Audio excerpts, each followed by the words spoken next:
Okay, we are now started. Welcome everybody. I'm grateful that everybody could join us today. I did put the Nearpod link in the chat. Appreciate you guys showing up. I'm going to share my screen with you.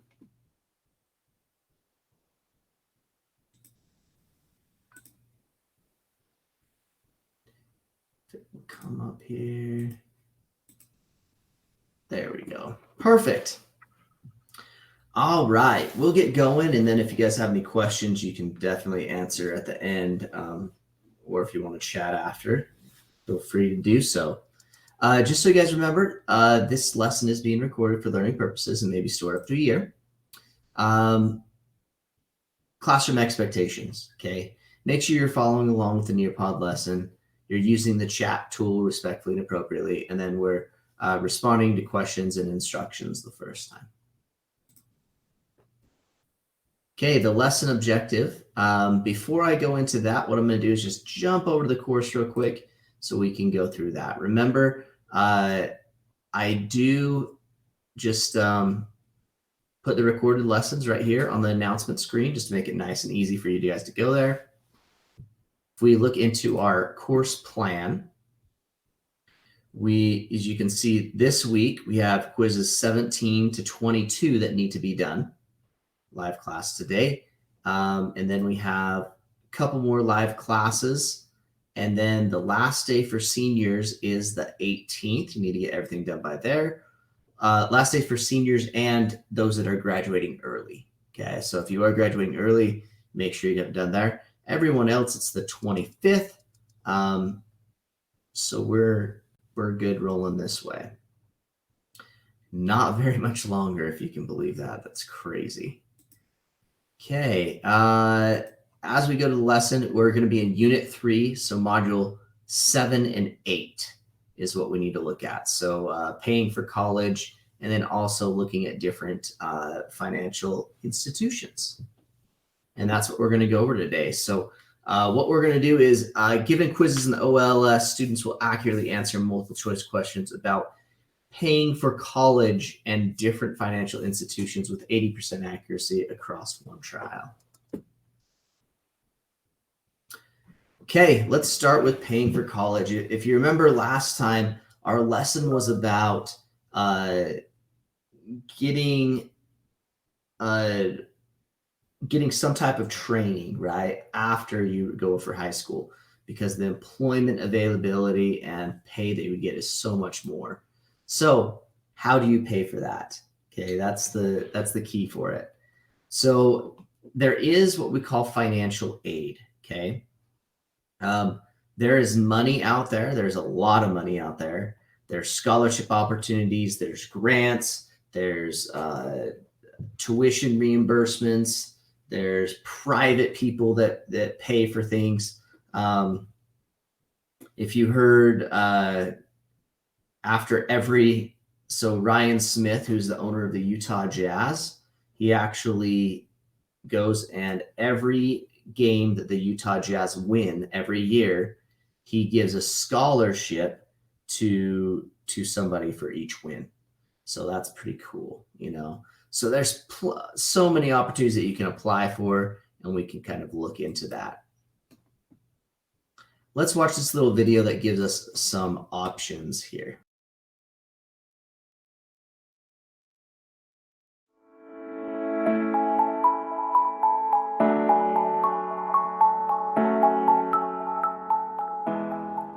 Hi, my name is Ben, and today we are identifying sources of funding to assist in post-high school education opportunities and the cost of repayment.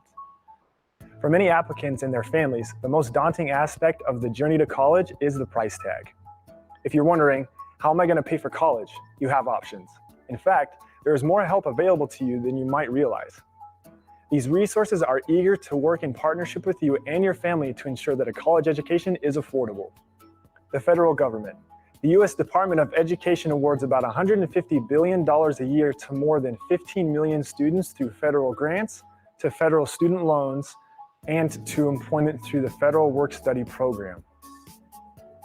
Your state government. Similar to the federal government, your home state offers various types of financial aid, and guess what? You might be eligible for this type of aid even if you're not eligible for federal aid. College and universities. Many colleges and universities provide financial aid and scholarships from their own funds, sometimes for a particular field of study.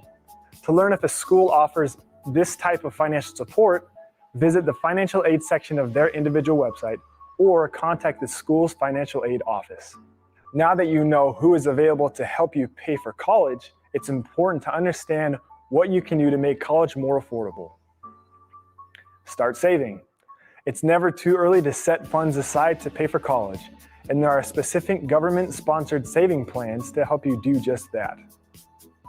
Apply for financial aid. Financial aid comes in many different forms from a variety of different sources. Start by visiting the Office of Federal Student Aid to learn about the different types of financial aid available to you, like grants, loans, and work study. Then, when you're ready to apply for financial aid, you'll need to complete the free application for federal student aid, or better known as FAFSA. Explore scholarship opportunities. Scholarships are gift money that can help you pay for college.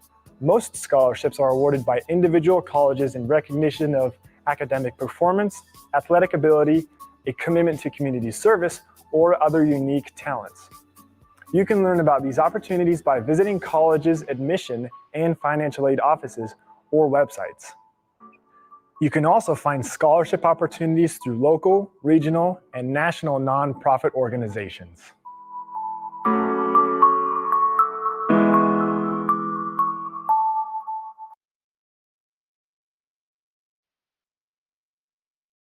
Overview of all the stuff to kind of look for, but let's kind of dive in a little bit deeper to some of this other stuff. So let's first ask the question to all you guys: what college do you want to go to, and do you want, or how do you know if you're going to pay for it, or do you know how you're going to pay for it yet? So let's see where everybody's kind of at. Little temperature gauge.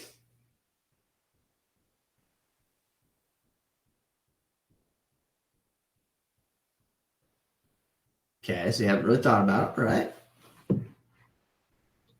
No problem. This is the time to start thinking about it. Thanks for responding, though. Okay, the University of Utah, scholarships, as well as my own money with my parents' help. Okay, very good. So hopefully I can give you some other ideas as you're going through this lesson too. Okay, Bridgerland Tech College classes are only around $500, so it shouldn't be too hard to save up. Yeah, what I would look at too as well is look at applying for this stuff, okay? Because you may think of only about like student loans. There's grants that are free to you that you don't have to pay back, that would actually possibly pay for that entire tuition or part of the tuition. So if you don't have to save up all of the money, that's better than some of it, right? Or you have some private scholarships, right? There's a trade school, but you forgot the name. Okay, good. Well, I'm glad some of you guys are thinking about it. Those that are going to tech colleges, do you know what you want to go into exactly? What field of study? The one thing about Utah is they do have really good tech colleges. They really do. Give you a lot of broad skills to kind of work with. Okay, well, let's move on. So here are some sources of income. So friends and relatives, about 5%. Student borrowing, so that means like student loans. Parent borrowing, student income and savings, scholarships and grants, okay? And the rest were kind of an uncategorized amount. They didn't actually know exactly where it came from. But those are kind of where other people are kind of doing. That was back in 2015 though, so a little while ago. Here are some of the biggest ones. Grants, which I talked about. So that is basically, you just have to submit an application. usually with your parents' income level. And then it will say if you qualify. So for example, I was very poor when I got married, and my wife and I, we were able to get grants to help pay for the schooling because we were going to school. We made a very little bit amount on like part-time jobs, just enough to like, put food on the table and gas in our car to get up to the university. And we had grants that paid for quite a bit. We also got some scholarships too that paid for a little bit over time.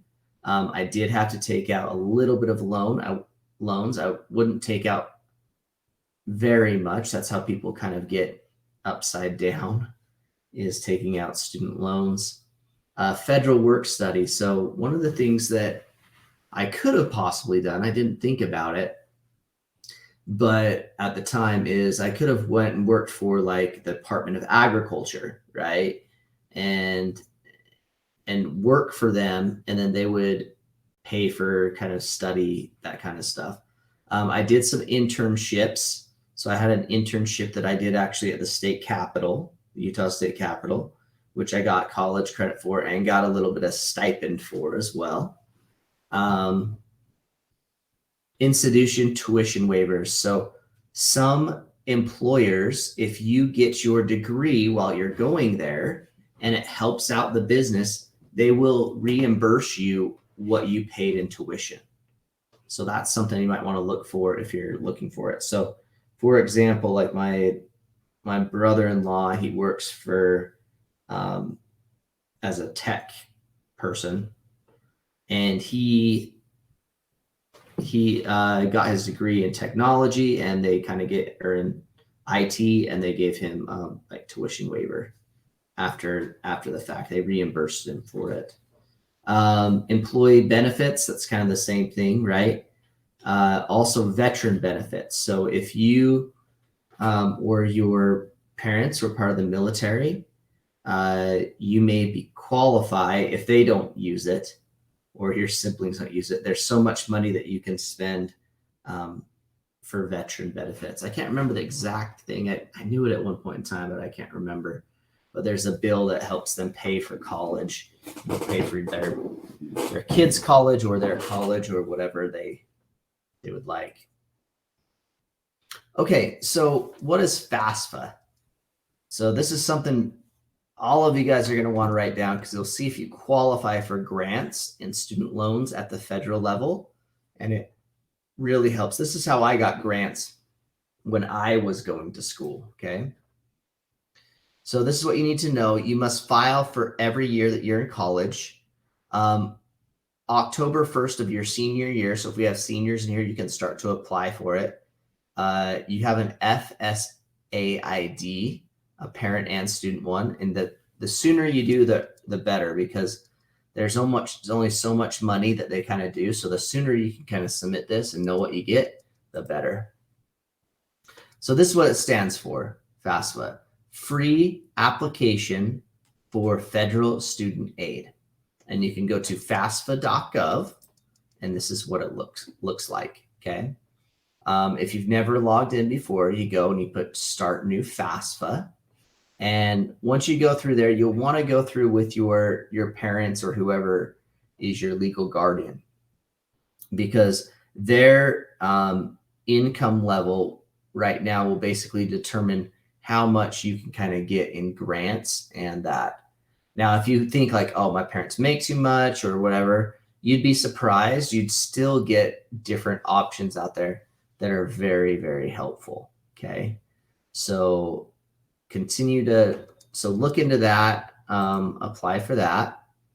If you do have any questions on there, you'll want to do it. One of the things I would advise you to do as well is really talk to your school counselor.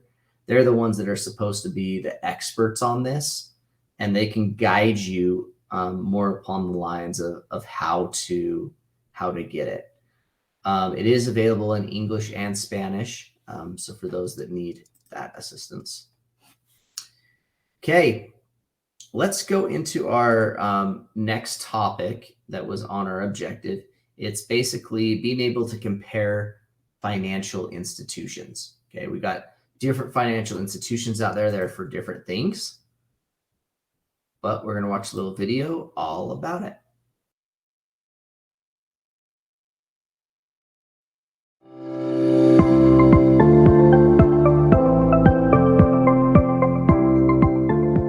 Hi, I'm Ezra Hainsworth. Today we'll compare the roles of financial institutions and their services. Institutions such as banks, credit unions, insurance companies, loan agencies, and investment or brokerage firms. A financial institution exists to provide a wide variety of financial services. These include widely used services like deposits and withdrawals, lending and collecting, and investment products, as well as highly specialized services like futures trading and financial modeling. While a majority of financial institutions provide a host of services and accounts for the general public, others focus on specialized services that only have a small number of prospective customers. To know which financial institution is most appropriate in serving a specific need, it is important to understand the differences between the types of institutions and the purposes they serve. The major categories of financial institutions include central banks, retail and commercial banks, internet banks, credit unions, savings and loans associations, investment banks, brokerage firms, insurance companies, and mortgage companies. Central banks. A central bank is a financial institution responsible for the oversight and management of all other banks. In the United States, the central bank is the Federal Reserve Bank, also known as the Fed, which is responsible for the conducting monetary policy, supervision, and regulation of financial institutions.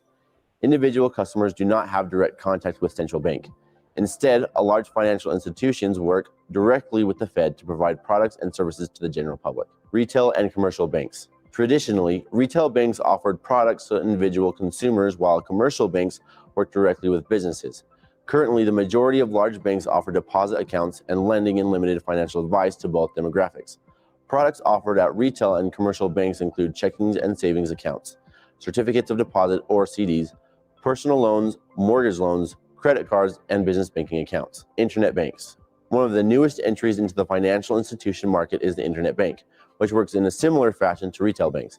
Internet banks offer the same products and services as conventional banks, but they do so through online platforms instead of brick and mortar locations. Credit unions. Credit unions serve a specific demographic per their field of membership, such as teachers or members of the military. While products offered resemble retail bank offerings, credit unions are owned by their members and operate for their benefit. Savings and loan associations. Financial institutions that are mutually held and provide no more than 20% of total lending to businesses fall under the category of savings and loan associations. Individual consumers use savings and loan associations for deposit accounts, personal loans, and mortgage lending. Investment banks and companies. Investment banks do not take deposits. Instead, they help individuals, businesses, and government raise capital through the issuing of securities. Investment companies, more commonly known as mutual fund companies, pool funds from individuals and institutions to provide them access to the broader securities market. Brokerage firms. A brokerage firm assists individuals and institutions in buying and selling securities among available investors. Customers of brokerage firms can trade in stocks, bonds, mutual funds, and exchange traded funds or ETFs, among others. Insurance companies. Financial institutions that help individuals transfer risk of loss are known as insurance companies. Individuals and businesses use insurance companies to protect against financial loss due to death, disability, accidents, property damage, and other misfortunes. Mortgage companies. Financial institutions that originate or fund mortgage loans are mortgage companies. While most mortgage companies serve the individual consumer market, some specialize in lending options for commercial real estate only.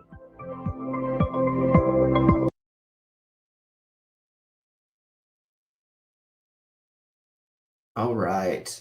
Okay, I know there's a whole bunch of different financial institutions out there, and they talked about a whole bunch, such as investment banks versus other things. But let's just go kind of really basic here. And what you can do is you can go down here and you use your writing tool. So you can either type or put a picture or put a marker here. But I want you to put a little bit on this side right here, the difference between banks and credit unions that you know of. And then we can kind of discuss those real quick. So what's the difference between banks and credit unions? Let me switch over to the teacher side and I can see what you guys put.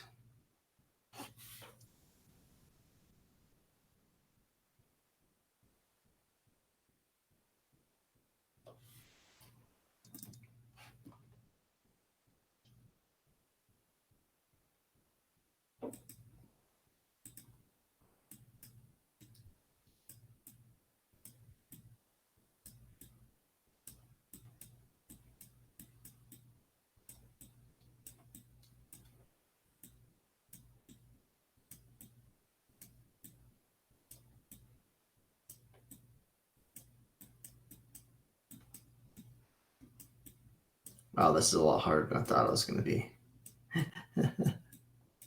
Kind of writing on here with your cursor. So here's a couple things that I put real quick. More fees at banks. They're owned by their members at credit unions. Banks are owned by either private individuals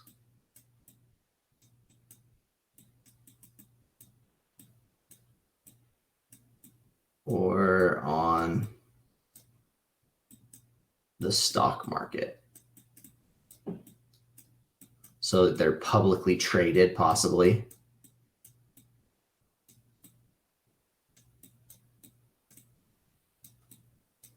Okay, let's do it. If you guys put anything, okay. So we got some that are starting to write a little bit here.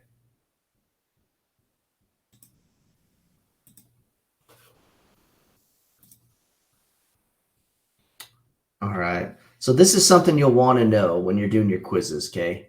The difference between banks and credit unions. Okay, here's some banks that you may have seen. You know, State Bank of Southern Utah, Zions Bank, U.S. Bank, First Security, Heritage Bank. Some other ones, AM Bank, Central Bank. So those are some things that you can go and put your money into. How many of you have a checking or savings account already? Put that in the chat. If you have a checking or savings account.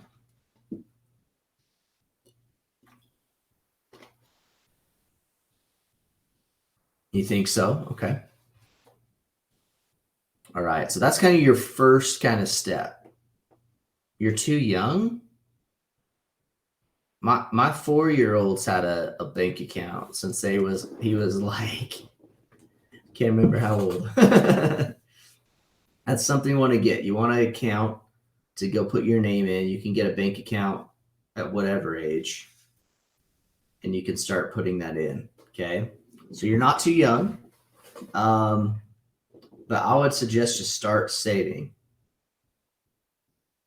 Yeah. So be able to have a bank account, any kind of bank account. I'd even start early, just like investing stuff, right? Like, I have my kids set up on like universal variable life insurance policies, which basically has a funding mechanism in them. I also want to do some other stuff, you know, when I get extra money, maybe to help them out. But the earlier you kind of put into the kind of the market, the better you're going to be there off and stuff like that. Okay, that leads us to the very end here today.